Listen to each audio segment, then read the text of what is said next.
Hello everyone, and welcome back to the third module of Build Your Professional ePortfolio in English.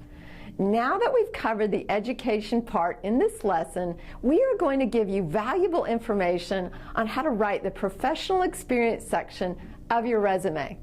Just like the education section, your professional experience is also presented as a series of bullet points with your job titles, the organization you work for, and the duration of your employment.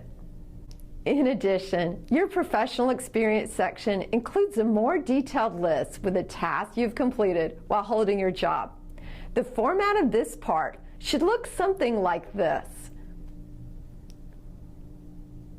We are going to talk about how to write each of these parts in this lesson. Let's start by recalling some job title word endings we learned in our first lesson. Does the sentence contain a job title? No, this sentence does not contain a job title. It contains the field accounting rather than the job title accountant. What about this next sentence? For a complete list of job titles, please see resources.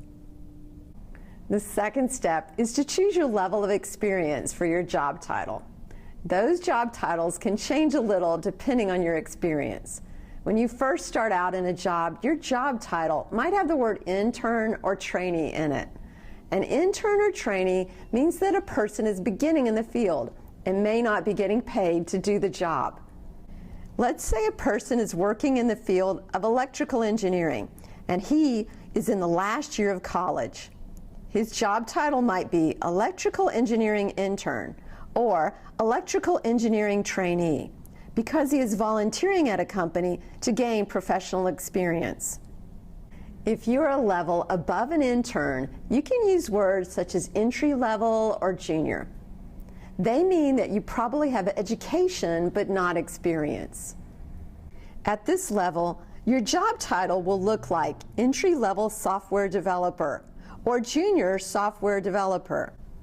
As you get more experience, your job title typically changes, and you might see words such as senior, principal, or lead in your title. Some people work for a company, but they are self-employed.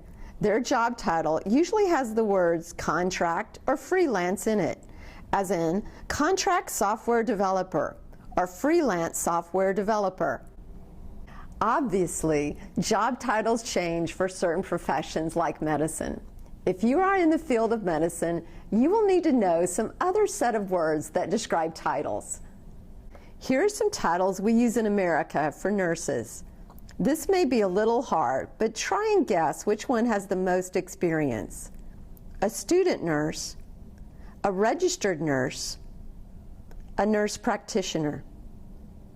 If you guessed a nurse practitioner, you're correct. In America, you have to be a registered nurse for several years before you can become a nurse practitioner. Whichever field you're in, applying the level experience to your job titles helps make your work experience be more specific and accurate, and also shows your expertise and understanding of your field. Let's now turn to how we're going to add your specific tasks during your work experience. To write about them, let's use Kate, a senior project manager, as an example, and help her complete her resume. We'll start by adding Kate's accomplishments with action verbs. Starting with an action verb shows what you've completed in a direct and clear way. As a senior project manager, one of Kate's tasks might look like this. Managed a team of 10 people. Another way to write about your accomplishments is to show how much impact you had. To do this, we will need to use verbs that indicate change, such as changed, modified, improved, or increased. For Kate, her impactful accomplishment could look like this. Increase sales by 5%.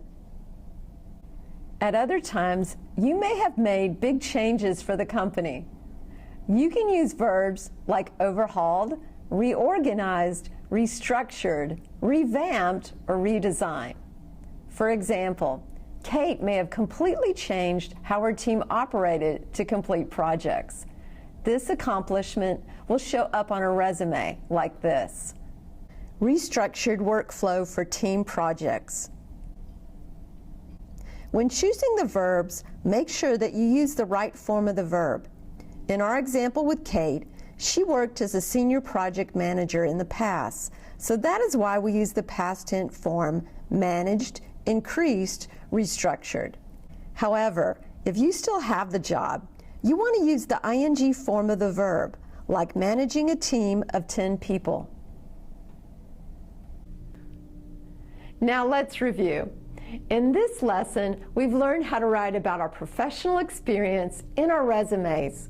We have learned that writing our professional experience involves choosing the right job title, the right level of experience for that job title, such as intern or senior, choosing the right action verb, and writing them in the correct form, such as managed or managing.